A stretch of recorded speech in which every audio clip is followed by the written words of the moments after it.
Hi everyone, ఈరోజైతే నా style గుంత పొంగనాలు ఎలా చేస్తారో చూసేయండి. ఫస్ట్ అయితే ఆయిల్ తీసుకొని తిరగమాత గింజలు, పచ్చిమిర్చి, ఆనియన్, ఉప్పు, పసుపు వేసుకొని అయితే బాగా వేయించేసుకున్నాను.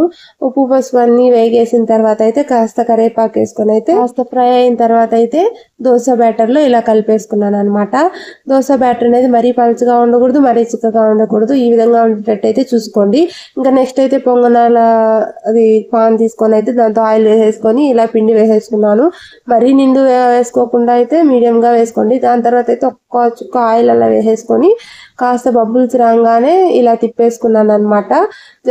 ఇలా తిప్పుకునేటప్పుడు కాస్త జాగ్రత్తగా తిప్పుకోండి. ఇంకా ఇలా తిప్పుకున్న తర్వాత అయితే నీట్గా అటు ఇటు కదిలిస్తూ అయితే బాగా కాల్చుకోండి పొంగనాల్ని. మనకు చాలా బాగా టేస్టీగా వస్తాయి. ఇంకేముంది, మన పొంగనాలు అయితే రెడీ.